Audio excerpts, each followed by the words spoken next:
DSS custody, not safe place for Mazi Nnamdi Kanu, as DSS is planning to seize the guy from the presence of anyone, simply because Nnamdi Kanu, according to them, they said he disrespected Abi, how do they put the English, the chief judge of Zoo High Court, Injustice Binta Iyako.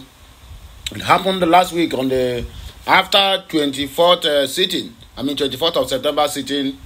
On 26th, the lead counsel with 4 other lawyers joined him to go and visit Mazi Nnamdi Kanu.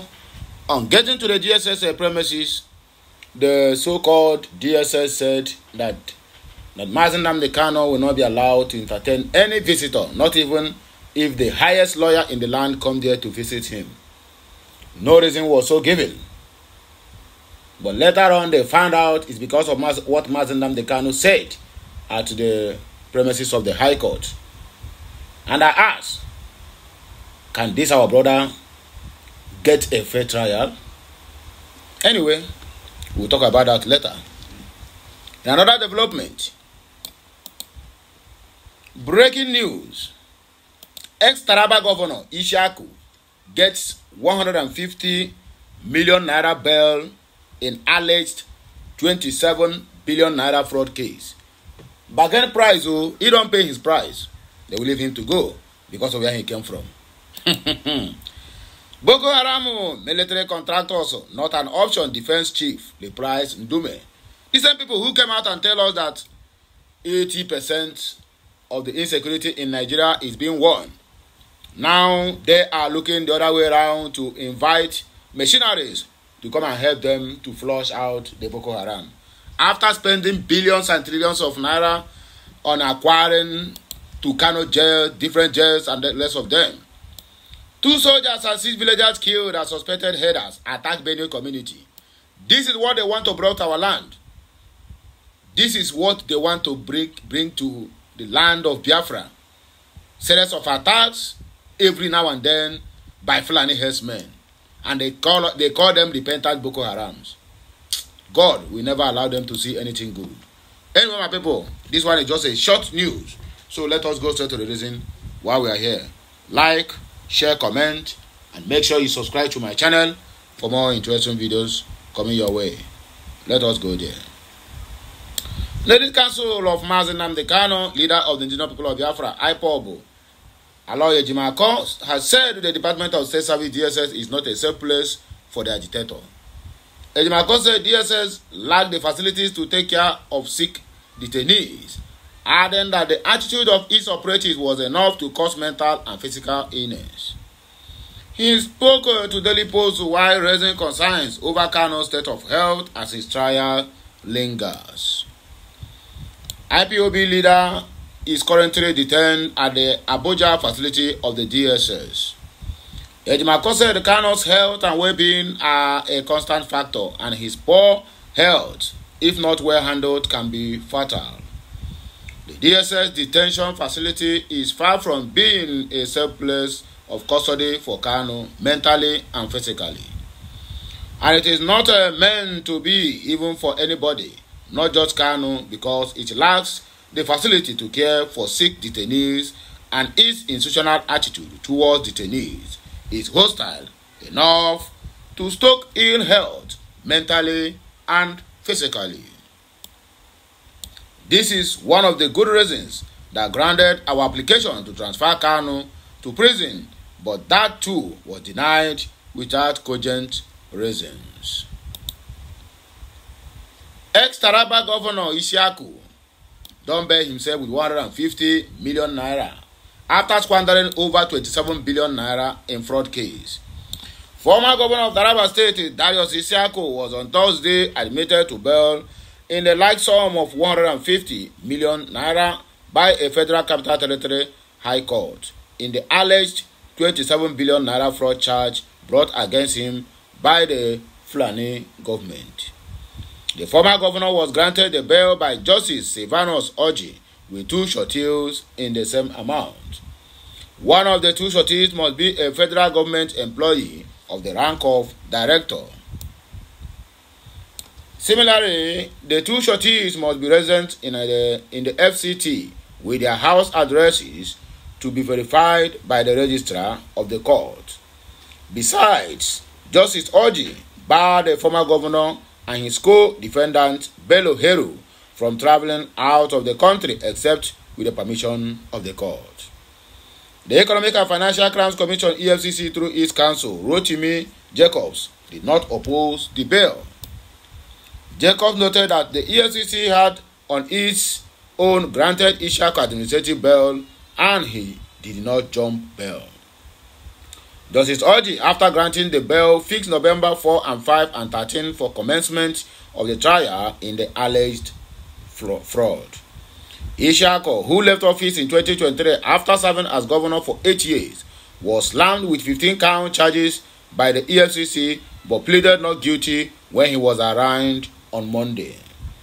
According to the charge sheet dated September 27, the former governor and the former permanent secretary of Bureau for Local Government and Chieftaincy Affairs, Bello Heru, are the two defendants in the case.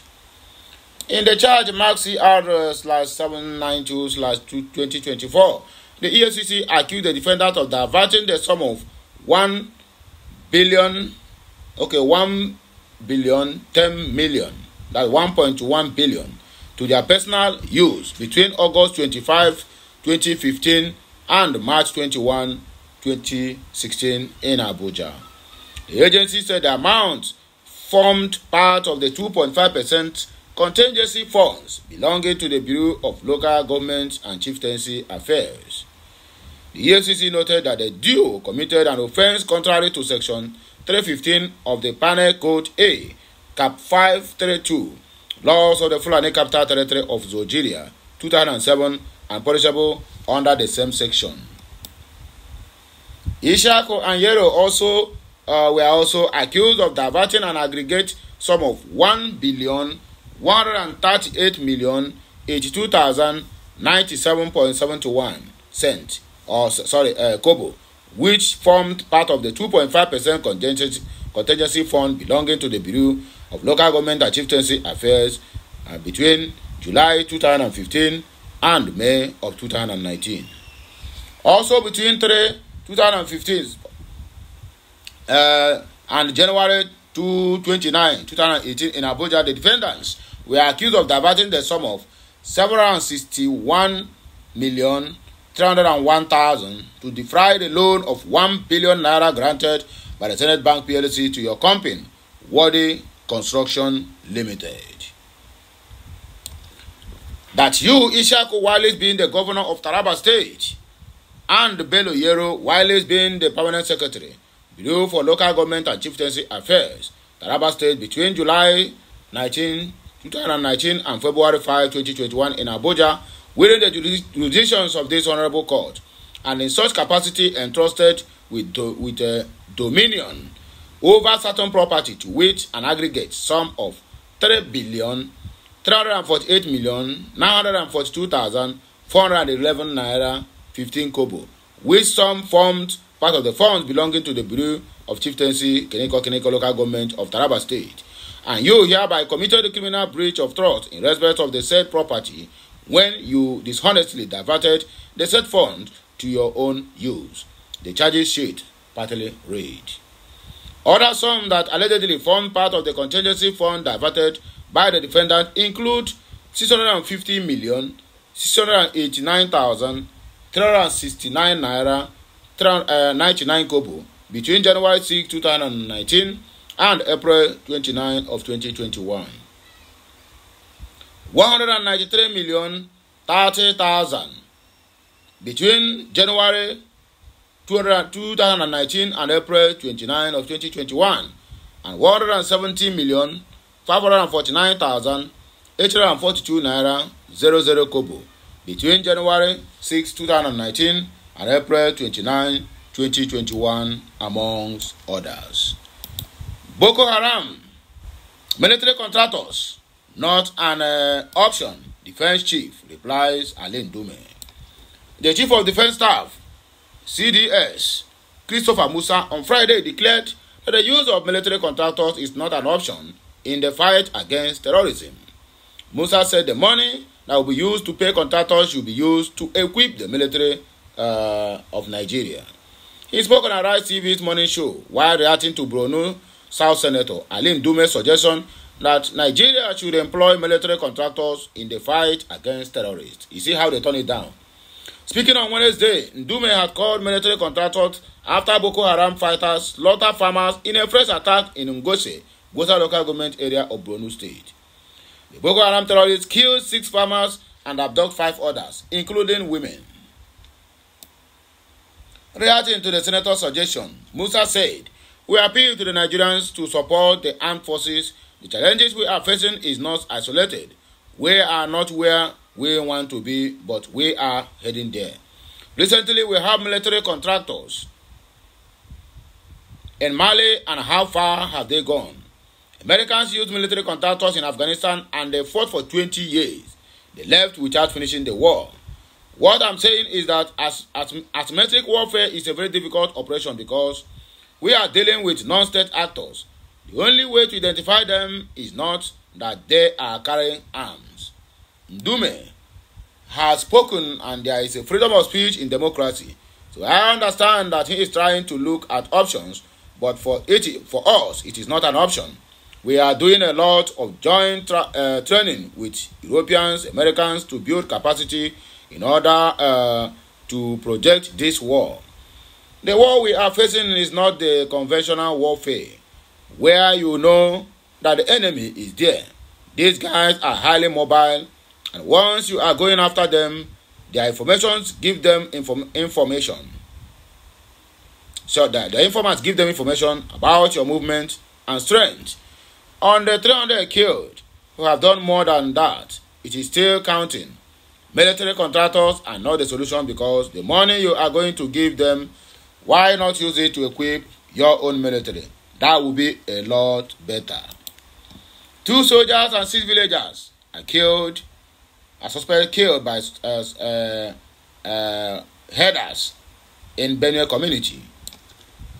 6 people, including 2 soldiers, have been confirmed killed during Tuesday's attack on Eguma community in Agatu, local government area of Benue State, by armed men suspected to be Fulani herdsmen.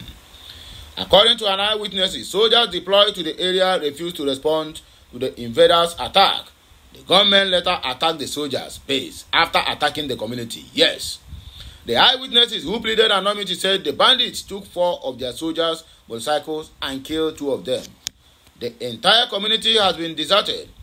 There's nobody left behind again, except for the few soldiers that are remaining there. The caretaker committee chairman of Agatu local government area has shown or has drawn the attention of the state government to this attack, and we are still waiting for them to do the needful so as to avert further attacks. The bandits had before now attacked this same community in the past and killed 12 people before soldiers were drafted to the area. I don't know why they still came back to attack our people even with the presence of armed soldiers. This is a terrible situation. We need more presence of armed security personnel in the community. Nobody knows the mission of these invaders. The eyewitnesses said efforts to get reactions of the military on the incident were not successful.